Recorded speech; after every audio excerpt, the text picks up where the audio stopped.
Hey guys, welcome back to the channel. Today we are ranking hotel loyalty programs, and we have, if you've been watching our videos here on the channel, we have been living in hotels for several months now, and we have been on a quest, on a journey to earn the highest tier status with each of the major brands. So we have quite a bit of experience now under our belt with all of these brands. Of course, we've stayed at them before, but specifically now because we've been trying to get to the highest tier. So we kind of have quite a bit of experience with all the different levels that we're looking at, right? Yeah, not only staying at the hotel, but also in trying to book the hotel. So we're going to go through each chain, give you the plus and minus of them, and which ones you should move forward with. Because we don't recommend that you try to do what we're doing, which is to get status with all of them. Unless you're going to be traveling 365 days a year, it just won't make sense. You want to pick one or two of these and really go for top tier status on those. That's going to be your best bet. So hopefully this guide will help you decide which chain or one or two that you want to go for status on. So let's jump right into one of them, which is going to be IHG. This is your Holiday Inns, Intercontinentals, things like that. And this has been a really great program for us so far. First thing we want to talk about is the ease of getting top tier status. So one of the easiest ways you can do it with IHG is just by getting the IHG Premier or IHG Premier Business credit card. Right off the bat, that gets you platinum status, which is good for suite upgrades and different things like that. So that's going to score a 10 out of 10 for us. Absolutely. And you're only one level away from their absolute highest tier just by getting the card, which I think is absolutely fantastic. As you'll hear later, some of these other ones don't do anything anywhere near that. So the IHG brands, these hotels have been absolutely amazing for having that status and getting upgrades. We've been getting upgrades as we've been going through this process, so it's been really nice. Yeah, the IHG status is pretty interesting too, because we talk to a lot of people who haven't really traveled internationally. There's a big difference between having status in the US and having status internationally. And the reason for that is because almost everyone in the US gets these credit cards. They are just easy wins to get this credit card. You're getting almost top tier status. If you're going to be staying even at one or two IHGs, it's just like, why wouldn't you get this credit card? So because everybody has the credit card, the status means less in the United States. But outside of the United States, nobody can get this credit card. So when you go to Thailand or Vietnam or Spain or Greece and you show up to an IHG with your platinum status, not everybody else in the hotel is going to have status. Most people are only going to have a tier or two lower than you, and you're going to be the one to get the upgrade. We had this told to us point blank in Vietnam recently. Absolutely. They were like, you're the only guest with status in this hotel. So we got a room upgrade and all kinds of things. And, we got lounge access with the room that we had booked. It was absolutely amazing. And the service is really, really fantastic. Yeah, it was kind of funny because we handed them our IHG credit card and their faces were like, what is this? They'd never seen one before, and they were like carrying it like it was special. I think they might have thought we were like from corporate or something. And we explained to them we're just travelers. Just regular people. You can get these cards in the US. And the lady at the front desk said to us, I've been working the front desk at IHG for 6 years, and I've never seen an IHG credit card. So that gives you an idea of how often someone is checking into these hotels with platinum status. It's not often, and they treated us so amazingly because they acted like we owned the company or something, which we didn't. We just got the credit card. So that's an easy win. Point redemptions, second category for IHG. It's another 10 out of 10. Point redemptions are so low for this chain. We're easily getting them. We're seeing them as low as 3,750 points. But the ones we're normally booking are 8 to 10,000 points, and that's just not many points for IHG, so you're getting a lot of value for your points. Yeah, and again, this is one also where the redemption is going to go farther. Also, if you're using it outside the U.S., when we use it, we've booked some stays in the U.S. and it's considerably more than what we're booking outside the U.S. It is, yeah. Next will be hotel availability. IHG again gets a 10 for that. There's hotels everywhere. They have so many brands, so many cities. I don't think we've been to really a location yet where we were looking at all the different brands and said, okay, well, there's nothing there from IHG.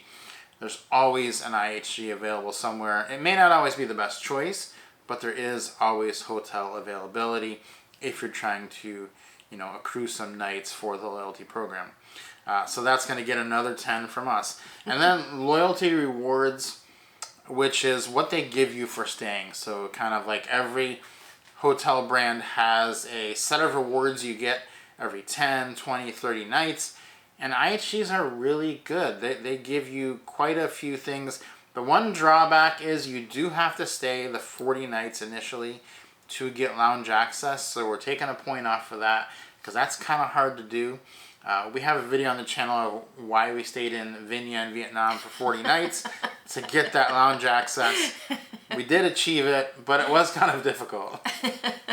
Yes, I think, that's really the only, like you said, the only thing that we should take any points away from. And it's a very small thing because their lounges are fabulous. And the other amenities that you get or other rewards that you get are really good too, from getting upgrades to getting food and beverage credits and things like that, which does come in handy sometimes. Even when you have lounge access, you want to mix things up a little bit. It is nice to have that available as well.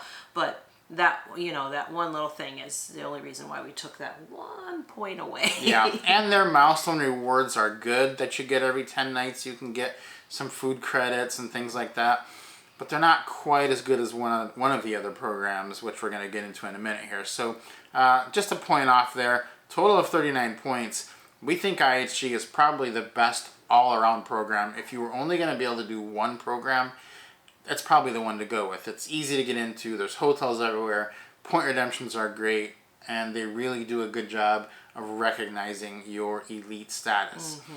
So to make this work, though, you probably do want to get one of the IHG credit cards to go with it, because not only do you get the status, when you're redeeming with points, you get your 4th night free, which really reduces the points you need to book a hotel. So the 2 cards you want to look at are the IHG Premier and the IHG Premier Business credit card. They are essentially cards that everyone should have if you're doing any amount of traveling. The annual fee is less than $100, and every year you are going to get a certificate worth a 40,000 point stay for one night. That's worth $200. So if you're going to stay even one night in an IHG, you're coming out over $100 ahead. Absolutely, yeah. It is nice to have that. So definitely the best thing to do if IHG is what you're interested in, then you want to get one of those 2 cards. Exactly. Number 2 program is going to be Hyatt, and we love the Hyatt program. That's what we're in right now. We're in a Hyatt house in Japan because we are trying to get globalist. And let me tell you though, as much as we love Hyatt, the first category of how easy is it to get status, it is not easy. You do have to get 60 elite night credits to get globalist. There is no credit card that will just give it to you or get you anywhere close, really. The World of Hyatt credit card will get you 5 nights towards your 60, but you got to come up with the other 55. So it's difficult, but worth it. So we're only giving that a 5 out of 10 for ease of getting the status. Yeah, I think they really make you work for it, and you'll find out why they make you work for it on the next one. Yeah, so point redemptions for Hyatt are amazing. We routinely get them for 3,500 points per night, which is really, really low. They also have, they do theirs in tiers, so, and you can do it by low season, high season. Our kind of motto on that is it's always low season somewhere. So we are routinely finding the low season ones and getting really great point redemptions. So we're going to give that one a 10 for Hyatt. Now, hotel availability, you will find when you're typing in different places to Hyatt, you'll find that it'll just say no hotel found quite often because they don't have as many hotels. Yeah, more often than we were hoping for, but nonetheless, and in major places you'll find them, but in comparison to like IHG where they'll have it in some off the beaten path places, it's a little bit harder to find Hyatts in some of those, you know, secondary and below cities when you're visiting different places around the world. Right. So we're going to give that a 7. Hotel availability is not as great as some of the other chains, but the loyalty rewards is where they really shine. Once you do get that globalist status, this is a 10. You're getting so many perks and benefits. You're getting the lounge access. You're getting suite upgrades. You're getting, seems like they're constantly throwing you every 10 nights you're at a Hyatt. More suite night upgrades, more points, more free night certificates. It's like a thing that just keeps compounding itself once you really get into the program. So if you're going to be staying anywhere near the 60 nights, and you can earn a few nights with credit card spend, which we'll probably do here, but you will need to probably stay 45 to 50 nights actually in a Hyatt. If you're going to be anywhere near that, these loyalty rewards are totally worth getting. Yeah, and like we said earlier, it's harder to get this status because you don't really get their highest status or even their second highest status just from getting the card. They make you work for it because it is 100% worth it. Their rewards program, loyalty rewards program, is really top tier. And I think it has a good reputation in the United States because of that. Not everyone in the U.S. has Hyatt Globalist, which is the top tier, because it's harder to get. You know, in the same vein, when you're traveling internationally, very few people have Globalist, so you're almost always going to get upgraded once you have that. So total of 32 points for Hyatt. That makes it our second best program. Only really dinged because it is a little harder to get status and hotels just aren't everywhere. So if you're going to be signing up for Hyatt and working towards their status, you'd really want to get either the World of Hyatt or the World of Hyatt Business credit card from Chase, because you will earn points faster that way. When you're staying at a Hyatt, you'll get a lot more points, and you'll get those Elite Night credits with the regular World of Hyatt card, and you'll get credits for just spending on everyday things as well. So that's number 2. Number 3 is going to be Marriott, and we love Marriott. That was one of the first ones we had status in. But easy status, it's kind of a tricky thing here because you can get status through the Marriott cards, basically. But it's not going to be top tier for the inexpensive annual fee cards. To get a really high status, you're going to have to get the Marriott Amex Brilliant card, which is a very high fee, over $600. And that's just not something that most people want to do. So we're only going to give this status a 7 as far as ease of getting it. Yeah, it's one that would be very nice if they gave you one a little bit higher with their own branded cards, but without having to pay such a high fee. It would be better if it was a little bit lower fee. Yeah, now point redemptions, you can find good point redemptions, mostly in kind of off the beaten path places. We have found that when you're in a big metropolitan city, the points are quite a bit higher, and they do seem to keep going up. So we don't find ourselves staying at Marriott as much as Hyatt and IHG because the points are often double or triple what it would be to stay at one of the other places. So we're only going to give that a 7 as well. Hotel availability is pretty good. They have hotels almost everywhere. Not as many as IHG though, right? Yeah, but more than Hyatt. More than Hyatt. Yeah. Thus they got a little bit more than Hyatt on the availability, only because we have found them in a few, you know, kind of off the beaten path. There's some in a few off the beaten path places that Hyatt does not have one, so that's why this one got a little bit higher. Just one. Just one. We're giving it an 8. And then loyalty rewards. Their program, you know, you do get lounge access once you get your top tier status, but they really don't give you those rewards every 10 nights like Hyatt and IHG do. And that's kind of a bummer, because if you're staying there a long time, you're not just like, it doesn't feel like it's this reward bonanza like it is on the other cards or on the other programs. So, only a 7 for that. And that gives them a total of 29. It's a good program. It's not our favorite program, and not one that we would probably try to get. We're wondering if we're going to maintain this one once we get it. If you are going to go for it, you need to get one of the credit cards, though. You either need to get the Chase cards, which is get a Chase Business Amex card, or Chase Business card, or the personal Bonvoy Boundless card. Those cards, they both give you 15 Elite Night credits, so you'll start the year out with 30. You need 50 or 75 to get the top tier status. And if you get the Brilliant card from Amex, you will get 25 Elite Night credits for that one. Now, the thing is, it's very confusing, the rules on the Marriott cards. You cannot really mix and match the Chase and the Amex ones. You run into all kinds of problems if you do that. So just be careful which ones you're getting if you do that. Now moving on to Hilton, which is the one that so many people love, but we don't really love it. Yeah, we get a ton of questions about Hilton.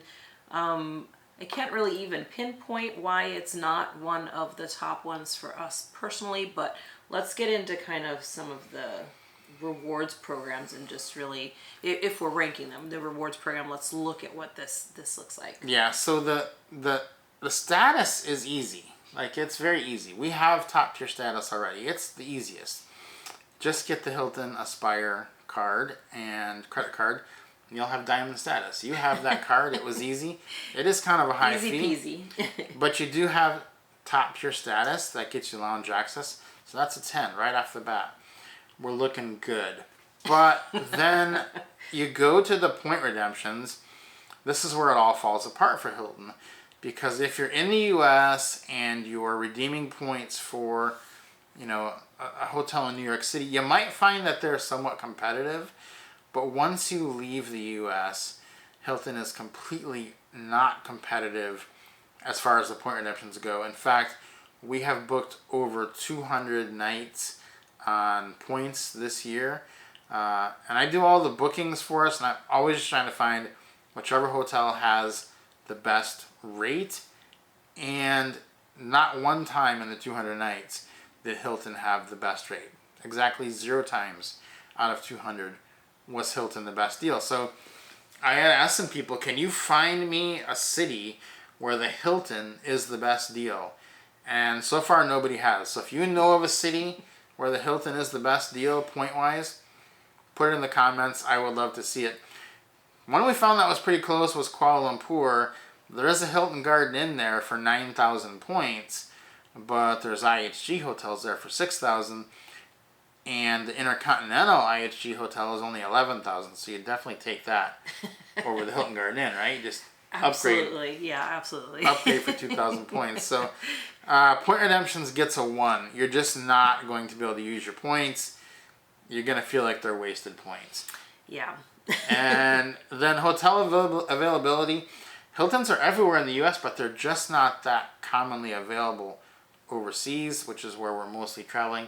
And we find that they're not as available as IHG for the most part. Yeah, and not just that, when you do find them outside the U.S., it's really big cities. So when you're trying to go off the beaten path a little bit, it really becomes, not even an option to use Hilton anyways, because they're just not there. Yeah, and because they're in the big cities, those are really high point redemptions. And they just don't cut you a break ever on the points. So it's not a good situation. And then the loyalty rewards, they're just not great. They're okay. They're great. They're not great.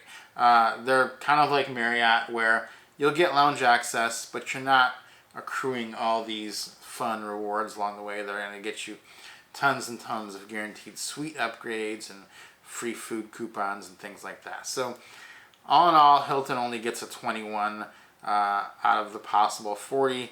They're pretty easily our worst program, and I think we're only staying at Hilton 8 nights for the entire year.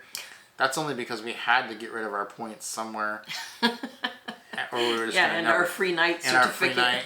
So yeah, we're actually using our free night certificate in Tokyo, right? At the Conrad. At the Conrad. Looking forward to that. And the free night certificate comes with the Hilton Aspire American Express card. That is the one that you get the status with. So if you are going to go for Hilton, which we don't recommend, that's probably the card to get. You'll get the top tier status. We do have that card, but we're considering not having it anymore because it's just not showing us the value. So I think when you sum it all up, for most people, you want to go for IHG or Hyatt or both of those. And then if you're like a super traveler, maybe throw in Marriott and then maybe throw in Hilton. If you're traveling internationally, that's going to suit you the best over the long run. Yeah, and you know, when we started discussing staying in hotels and trying to achieve the highest status at all of these different hotels, you know, one of the things we were trying to figure out if we were even going to try to go for all of them, and then we kind of just pitted them against each other like this in order to kind of break it down a little bit more for us mentally. But we'll have lots of videos here on the channel as we go along on our journey in earning all of these statuses, and also be able to kind of compare even more when we have all of you know, those highest tier statuses, be able to compare even more and really show you what it is, you know, up close and personal. Yeah, I think the worst thing you could do is do like 5 or 10 nights in each one. You don't want to do that. You want to stick with one, pick the one that's going to be in the cities you're going to go to start off with. Find some places you want to go and just pick the program that's going to work for you. That's why IHG is so good, is because they're everywhere. And we are finding it very easy to earn status on IHG. Hyatt, we're working at. Marriott, I'm not sure we're going to get there on Marriott because we're just not finding them. Hilton, we have it through the card, but there's no way that we're going to even stay 10 nights in a Hilton for the year. So hopefully this has been helpful to you as you pick a status. We will have links to all these cards that we mentioned in the description if you want to go check those out. They do make getting status way easier than trying to do it without them. So be sure to check those out. And if the video was helpful to you, give us a like, subscribe to the channel, and we will see you on the next one.